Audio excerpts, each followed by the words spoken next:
The Galactic Trade Assembly was always busy in the morning hours.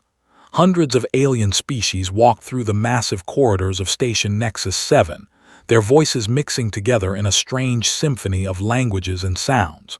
Translators beeped constantly, converting words from one tongue to another.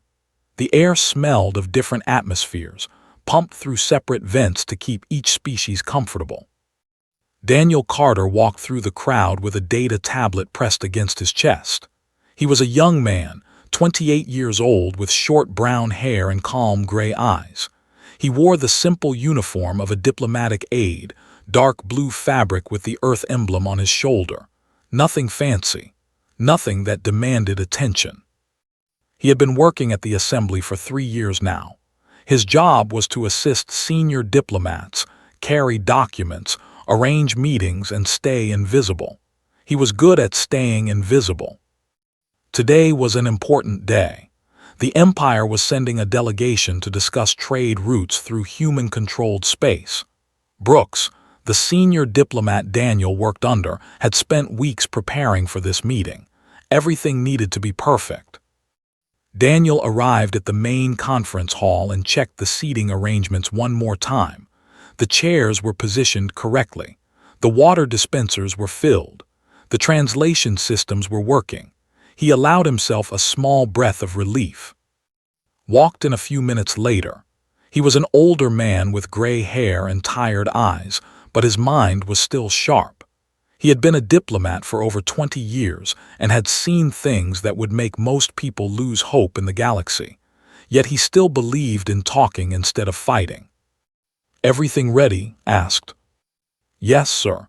The delegation should arrive in 15 minutes. Nodded and placed his hand on Daniel's shoulder. "Good work. Just stay calm today. They are not easy to deal with. They believe they are superior to everyone else, especially humans. Don't let them get under your skin." Daniel smiled slightly. "I never do." The delegates began arriving. First came a species of tall beings with silver skin and 4 eyes. Their ambassador, Vox, was old and moved slowly, but his gaze was intelligent and watchful. He greeted Daniel with a polite nod. Then came the small creatures with green scales and quick movements. They talked fast and laughed often, filling the room with energy. Finally they arrived. They were impressive to look at. Tall, muscular, with dark purple skin and sharp features. Their eyes glowed faintly yellow, and they moved with the confidence of predators. They had been a warrior species for thousands of years. They respected only strength and considered most other species beneath them. At the front of their group walked Commander. She was tall even for with long black hair tied behind her head and armor that gleamed under the lights. Her expression was cold and proud. She looked at the other aliens in the room the way a person might look at insects. Daniel stepped forward with the data tablet. It contained the meeting protocols and schedule. He had given the same tablet to every delegation leader. It was his job. "Commander," he said politely, holding out the tablet. "Welcome to the assembly. This contains today's schedule and protocols for your convenience." Stopped walking. She looked down at Daniel with those glowing yellow eyes. For a moment she said nothing. Then her lip curled in disgust. "What is this?" she asked, her voice sharp. "The meeting protocols, Commander. Standard procedure for all delegations." Stared at him for a long second. Then, without warning, she slapped the tablet out of his hands. It flew across the floor and cracked against the wall. The room went silent. "I do not take documents from crawling insects," said loudly. Her voice echoed through the hall. "Humans are not fit for civilized discourse. You should be serving drinks, not speaking to your betters." Daniel felt every eye in the room turn to him. The stopped talking, the froze mid-step. Eva's face went pale with shock. Was not finished. She stepped closer to Daniel, towering over him by nearly a foot. "Look at you," she continued. "Weak, soft.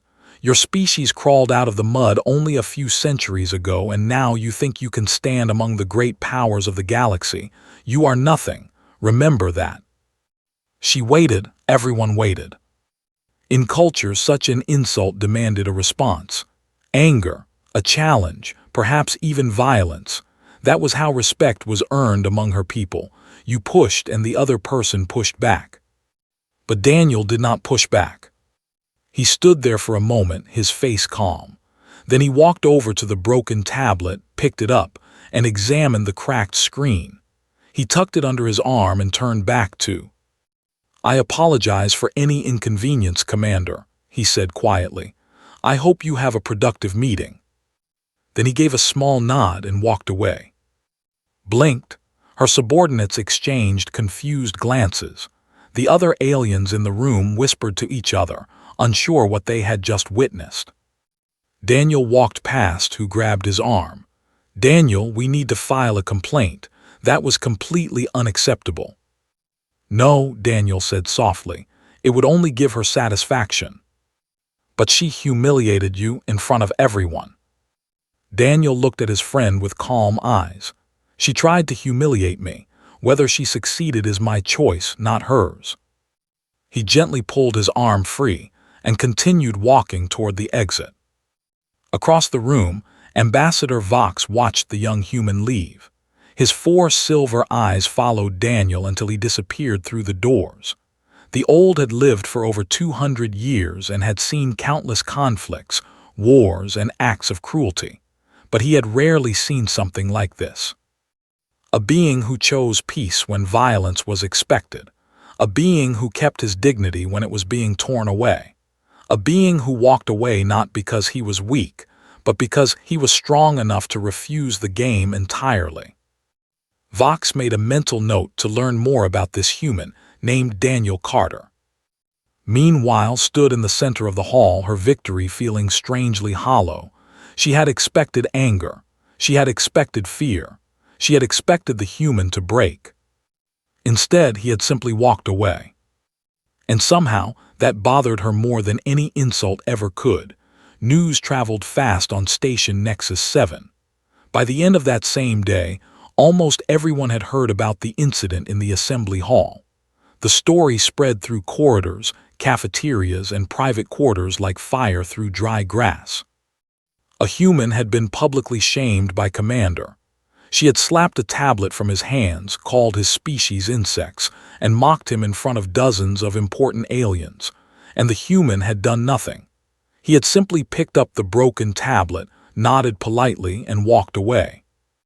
Different species reacted in different ways. They laughed about it. To them, it was proof that humans were weak and deserved no respect. Several officers repeated the story to their friends, adding details that made the human sound even more pathetic. They were confused. In their culture, such an insult would result in a loud argument followed by either a fight or an apology. Walking away without any response was strange to them. Was the human afraid? Was he stupid? They could not understand. They discussed it quietly among themselves. Their species valued wisdom and patience, and some of them saw something deeper in the human's actions, but they kept their thoughts private. Enjoyed her victory. She told the story several times to her subordinates, describing how the human had trembled before her power. She added details that were not true, that his voice had cracked, that his hands had shaken, that he had nearly fallen when she stepped toward him. "Humans are cowards," she declared to her officers. "They talk about peace and cooperation, but it is only because they are too weak to fight. One firm hand and they crumble like sand." Her officers agreed loudly. They praised her strength and wisdom. They told her she had shown the galaxy how to treat lesser species. But late at night, alone in her quarters, found herself thinking about the human's eyes. They had been calm, completely calm, no fear, no anger, no shame, just a quiet steadiness that she could not explain. She pushed the thought away and went to sleep. The next morning, Daniel returned to his duties as usual. He arrived early, organized the day's schedule, and prepared documents for the ongoing negotiations. He smiled at colleagues who passed by. He answered questions politely. He acted as if nothing had happened. This bothered people more than they expected. Laura Grant, a human trade representative, found Daniel in the document room. She was a sharp woman with red hair and green eyes. She had heard about the incident and wanted to check on him. "Daniel, are you okay?" she asked. "What did yesterday was horrible. Everyone is talking about it." Daniel looked up from his work. "I'm fine, Laura, thank you for asking." "How can you be fine? She humiliated you in front of the entire assembly." Daniel thought about the question for a moment. "She said words. Words only have the power I give them. I chose not to give them any." Laura stared at him. "That's very mature of you, but don't you feel angry, even a little?" "Anger would only hurt me," Daniel replied. "She wanted me to react. She wanted to see me break. By staying calm, I kept something she could not take, my peace." Laura shook her head slowly. "You're a strange man, Daniel Carter." "So I've been told." Later that day, Daniel was walking through Corridor 7 when he encountered coming from the opposite direction. Her two guards walked beside her, their hands resting on their weapons. When saw Daniel, she stopped. A cruel smile spread across her face. "Look who it is," she said loudly, making sure others in the corridor could hear. "The voiceless servant. Tell me, human, have you learned your place yet? Perhaps you should kneel when you see your betters approaching." Daniel stopped walking. He looked at calmly, his hands clasped behind his back. "Good afternoon, Commander," he said. "I hope your negotiations are going well." Smile flickered. That was not the response she expected. She wanted fear. She wanted stammering. She wanted him to look at the ground and apologize for existing. "Did you not hear me?" she pressed. "I said you should kneel." "I heard you," Daniel replied. "I hope your day improves, Commander." Then he walked past her without another word. Turned to watch him go, her yellow eyes burning with confusion. Her guards looked at each other uncertainly. This was not how things were supposed to work. When a commanded, others obeyed. When a insulted, others either fought back or submitted. This human did neither. He simply continued on his way as if she did not matter. That evening, Ambassador Vox found Daniel sitting alone in the observation deck. The large windows showed the endless stars outside, beautiful and cold. Daniel was reading something on a tablet, his face peaceful. "May I join you?" asked, his voice soft and ancient. Daniel looked up and nodded. "Of course, Ambassador." Lowered himself into a nearby chair. His old body moved slowly, but his eyes were bright with curiosity. "I have been watching you, young human. What happened in the assembly hall, and what happened today in the corridor, has made me curious." "Curious about what, sir?" "About why you do not defend yourself." Daniel set down his tablet. "Defending myself against what? Words." "Words can wound," said. "Words can destroy reputations. Words can turn allies into enemies. Among the insults Commander gave you would justify a formal challenge, even a duel." Daniel smiled slightly. "I am not." "No, you are not, but most species would react with anger or fear. You showed neither. Why?" Daniel looked out at the stars for a long moment. When he spoke, his voice was quiet but steady. "Because anger is a response she controls. If she insults me and I become angry, she wins. If she mocks me and I feel shame, she wins. But my peace belongs to me. It is the one thing no one can take unless I give it away." Listened carefully. His four eyes blinked slowly as he processed the words. "So you are not weak," he said. "You are simply playing a different game." "I am not playing any game," Daniel replied. "I am just trying to be the person I want to be. How others treat me says something about them. How I respond says something about me. I would rather be defined by my choices than by my reactions." Was silent for a long time, then he nodded slowly. "In 200 years of life, I have met many warriors, many kings, many conquerors, but I have met very few wise beings." He looked at Daniel with new respect. "You are young, Daniel Carter, but you carry something ancient inside you. I think perhaps humans are not as simple as the galaxy believes." Daniel smiled. "We are full of surprises, Ambassador."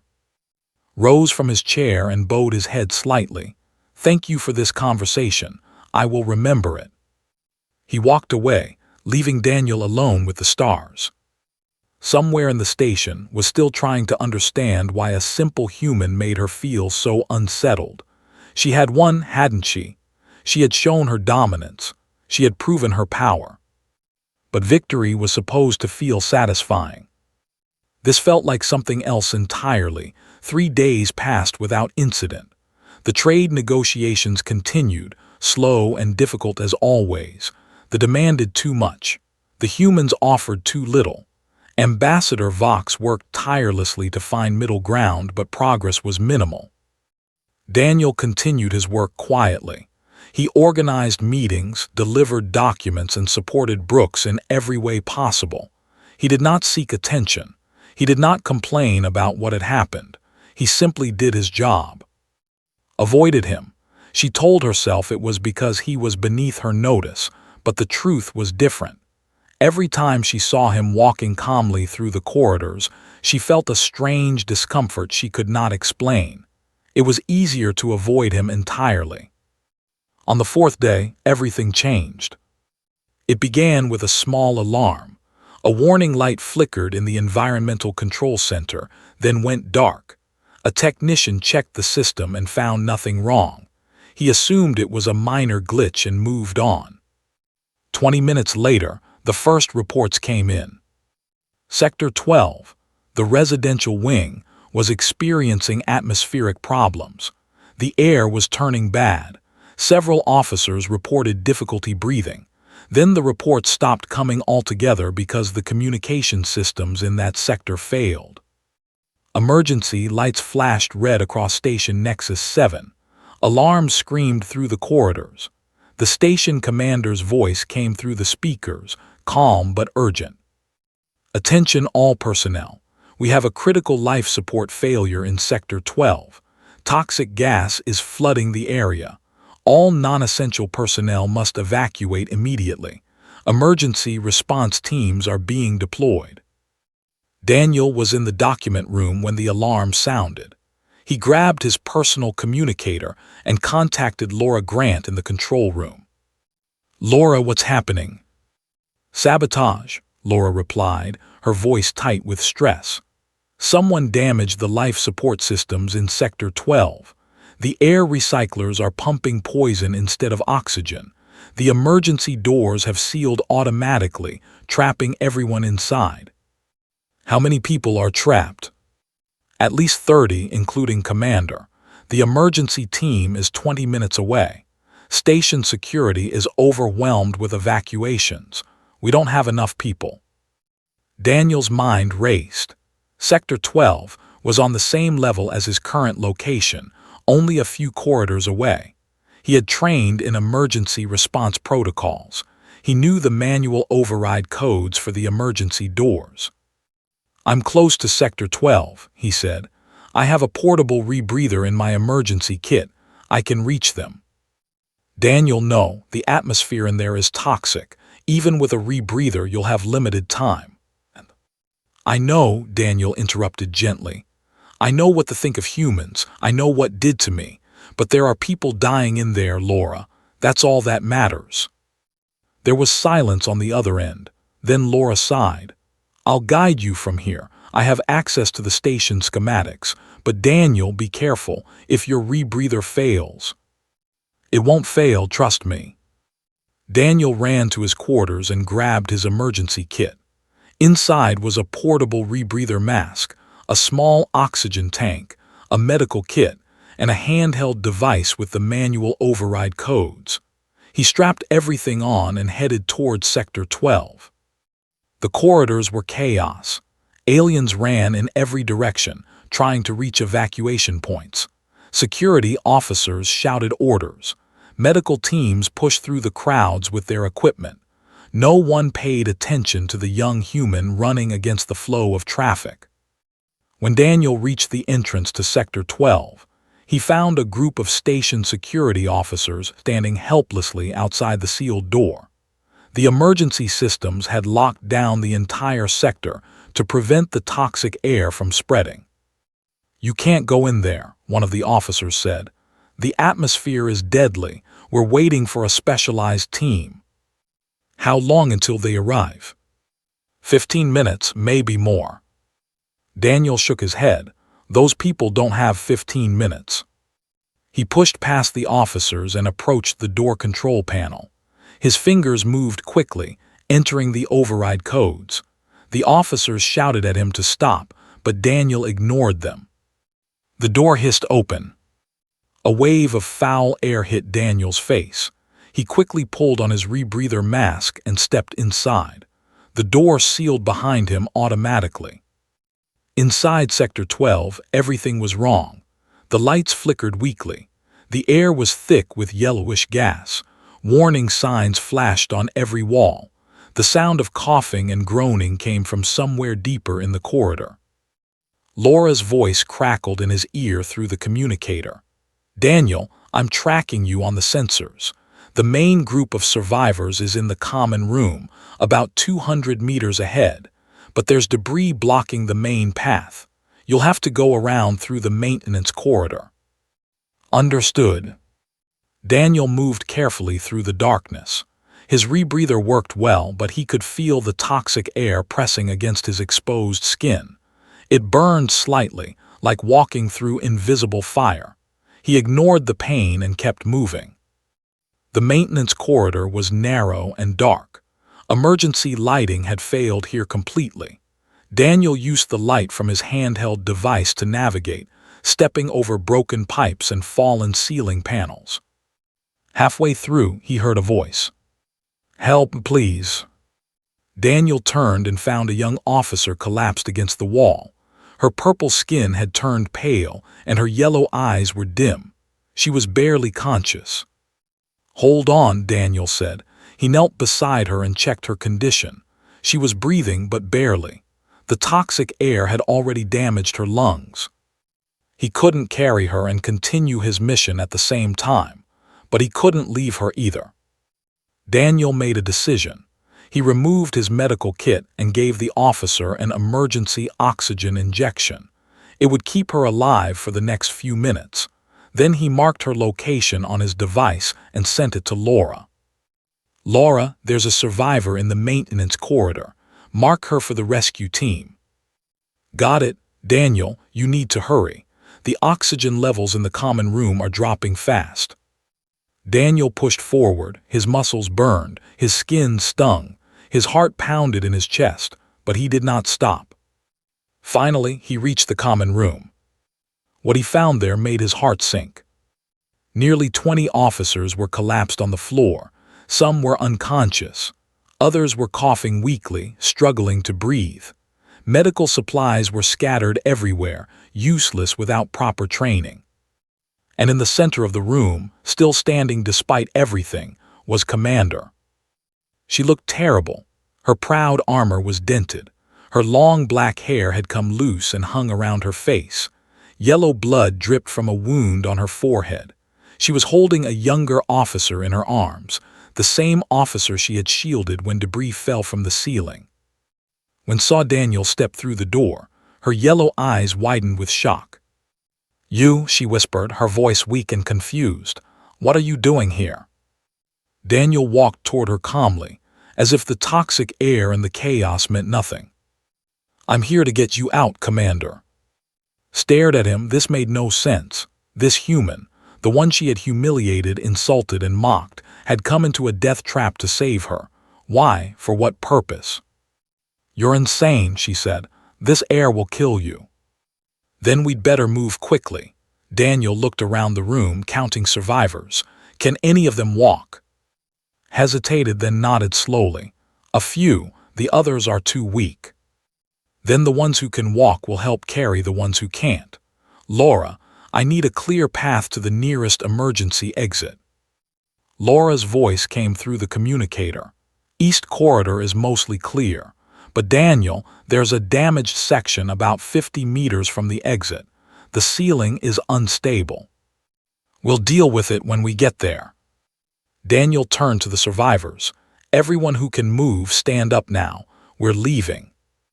For a moment, no one moved. They looked at each other uncertainly. Taking orders from a human, especially this human, went against everything they believed. Then, commander of the delegation spoke. Do what he says. The survivors began to move. The group moved slowly through the poisoned corridors. Daniel led the way, his rebreather mask covering his face, his handheld device lighting the path ahead. Behind him came the survivors, those who could walk supporting those who could not. Stayed at the back of the group, watching for danger. She still carried the young officer she had protected, refusing to let anyone else take him. Her arms trembled with exhaustion, but her grip never loosened. The toxic air pressed against them from all sides. Several coughed violently. One collapsed and had to be dragged by two others. The yellow gas burned their lungs with every breath, slowly killing them from the inside. Daniel checked his oxygen tank. 12 minutes remaining. It would be enough if nothing went wrong. Something went wrong.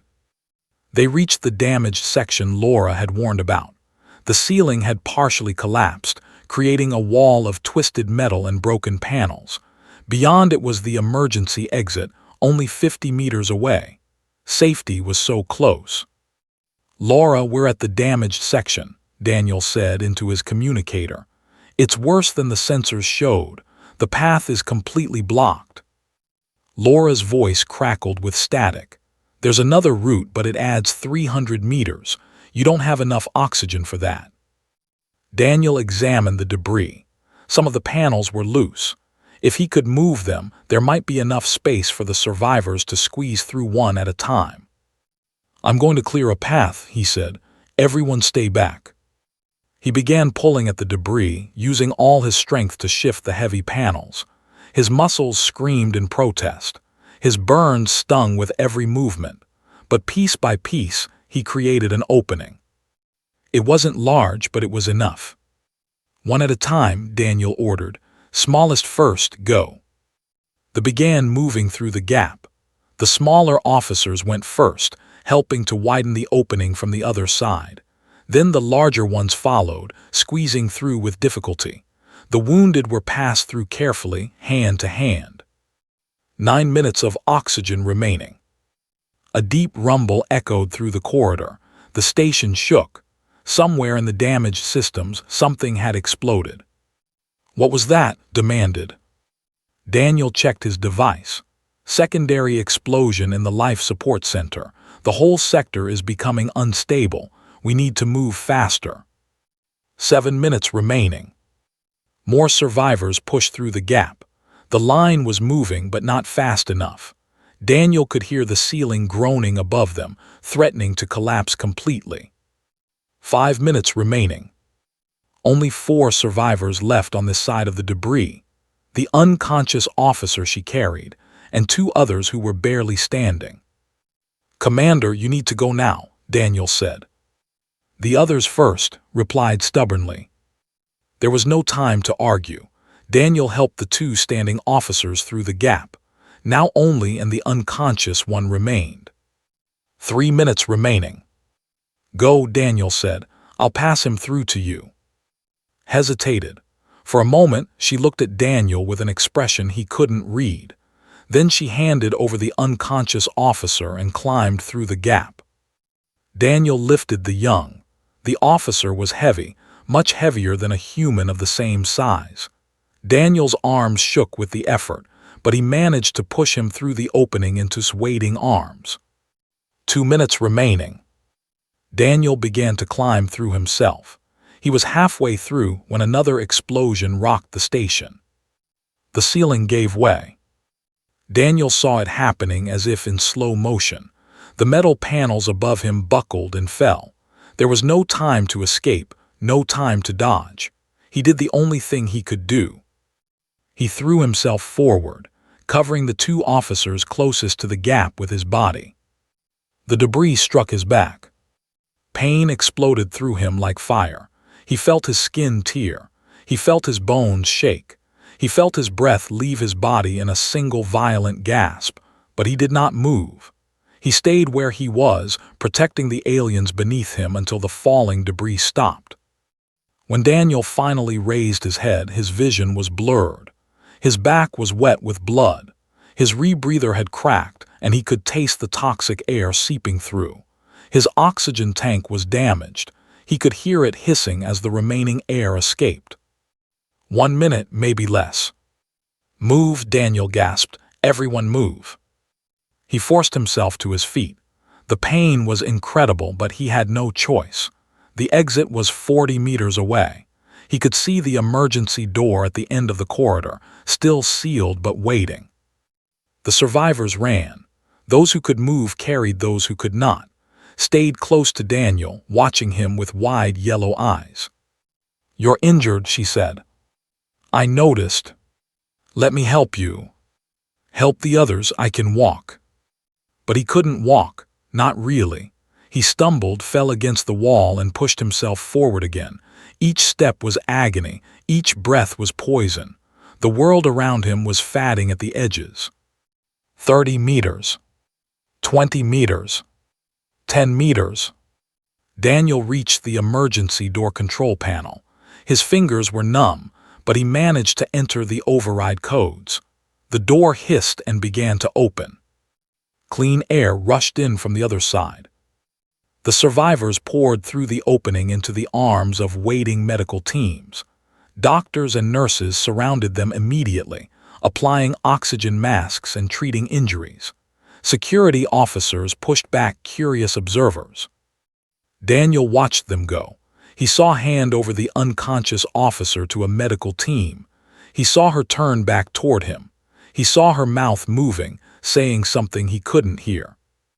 Then his legs gave out. He fell to the floor just inside the doorway. The last thing he saw before everything went dark was the ceiling lights above him, bright and cold and far away. When reached him, he was unconscious. "Medical team," she screamed. "Human down, get a medical team now." Doctors rushed over. They lifted Daniel onto a stretcher and began working immediately. His vital signs were weak. His burns were severe. His lungs had been damaged by the toxic exposure. He had lost a lot of blood. But he was alive. Stood back and watched them work. Her hands were shaking. Her heart was pounding in a way she had never experienced before. This human, this weak, soft, insignificant human, had just saved her life, had just saved all their lives, had thrown his own body over her officers to protect them from falling debris. Why? She had insulted him, humiliated him, called his species insects, told him to kneel before her. And he had responded by walking into a death trap to rescue her. It made no sense. Nothing about this human made sense.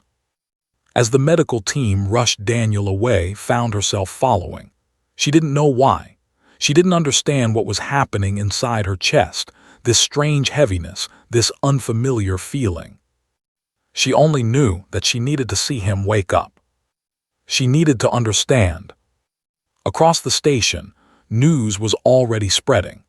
A human diplomatic aide had single-handedly rescued 20 officers from a toxic sector. He had entered a death zone without hesitation, led survivors to safety, and nearly died protecting aliens who had treated him with contempt. Ambassador Vox heard the news and smiled sadly. He had seen the wisdom in Daniel Carter days ago. Now the rest of the galaxy would see it too. But wisdom often came at a price. He hoped the young human would survive to receive the respect he had earned. Daniel woke up slowly, like rising from deep water toward distant light. His body felt heavy and strange. His throat was dry. His back ached with a dull, constant pain that reminded him of what had happened. He was in the medical bay. White walls surrounded him. Machines beeped softly nearby, tracking his heart rate and breathing. A clean bandage covered most of his back, and tubes connected his arm to bags of medicine hanging above him. A nurse noticed him stirring and hurried over. "Mr. Carter, you're awake. How do you feel?" Like a building fell on me, Daniel said weakly. The nurse smiled. That's pretty close to what happened. You've been unconscious for 2 days. The doctors had to repair significant damage to your lungs and treat severe burns on your back. You're lucky to be alive. The others, all 20 survivors recovered completely. The young officer you shielded at the end, he woke up yesterday. He's been asking about you. Daniel closed his eyes and let out a slow breath. Good, that's good. Over the next few hours, visitors came and went. Brooks arrived first, his old face lined with worry and relief.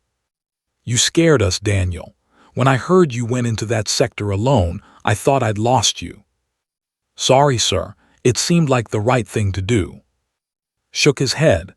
It was the right thing. It was also incredibly stupid, but I'm proud of you. The whole human delegation is proud of you. Laura Grant came next, bringing flowers from the station's small garden. She hugged him carefully, avoiding his bandages. You're a hero, she said. Everyone's talking about you. I don't feel like a hero. I just did what anyone would do. No, Laura replied firmly. You did what you would do, that's different. Ambassador Vox visited in the evening. The old moved slowly into the room and sat beside Daniel's bed. I heard what you did, said. I was not surprised. You weren't.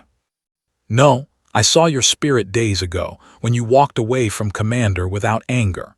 A being who can control himself in small moments will find the strength to act rightly in great ones. You simply proved what I already believed. Daniel smiled weakly. Thank you, Ambassador, that means a lot. Nodded and rose to leave. Rest now, young one, you have earned it, but know this, the galaxy is watching. What you did will not be forgotten. 3 more days passed. Daniel grew stronger. His lungs healed. His burns began to fade. The doctors said he would carry scars on his back for the rest of his life, but he would make a full recovery. On the 4th day, a visitor came who Daniel had been expecting. Stood outside his room for nearly an hour before entering. He knew she was there. He could see her shadow through the frosted glass. She paced back and forth, stopped, started walking again, stopped once more. Whatever war was happening inside her, it was not an easy one. Finally, the door opened. She walked in slowly. Her armor was gone, replaced by simple civilian clothes. Her long black hair was loose around her shoulders. She looked smaller somehow, younger, more uncertain than Daniel had ever seen her. She stood at the foot of his bed for a long moment, saying nothing. Daniel waited patiently. I don't understand, finally said. Her voice was quiet and rough. I don't understand you. What don't you understand? Why you came for us, why you risked your life for me. She looked at him with those yellow eyes, and for the first time Daniel saw no pride in them, only confusion, only something that might have been pain. I treated you like dirt.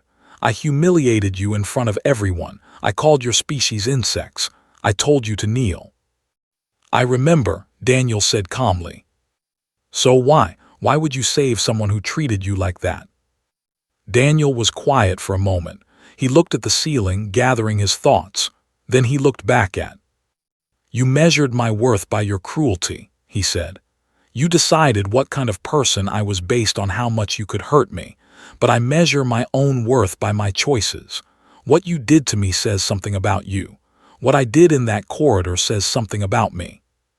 Shook her head. But that makes no sense. If someone attacks you, you defend yourself.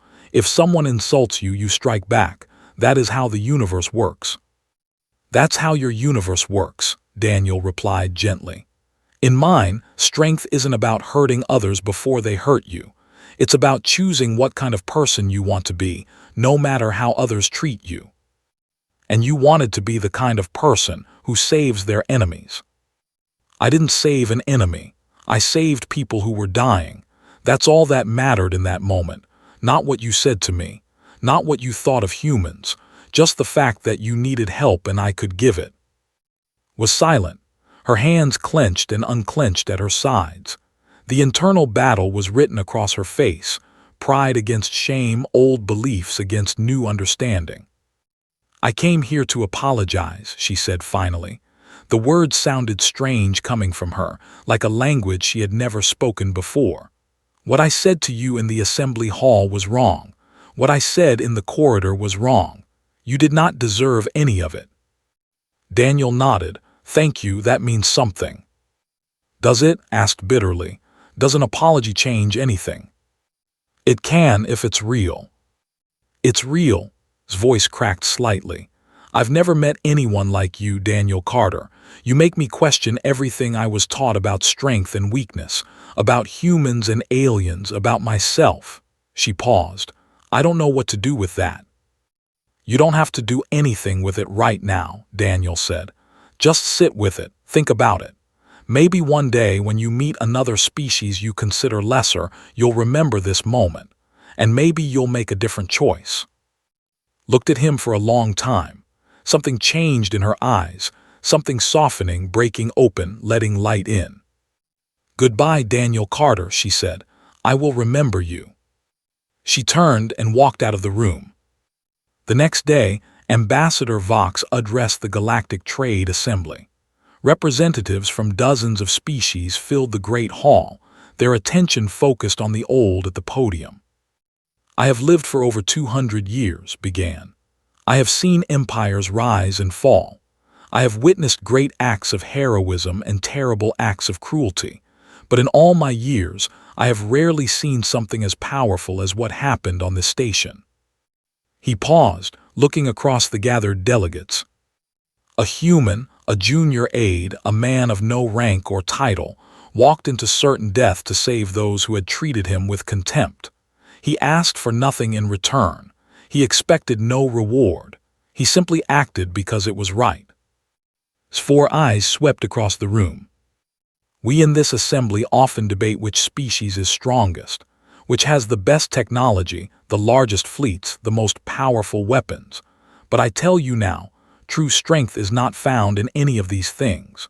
True strength is found in the ability to rise above hatred, to answer cruelty with compassion, to save your enemies because saving lives matters more than settling scores."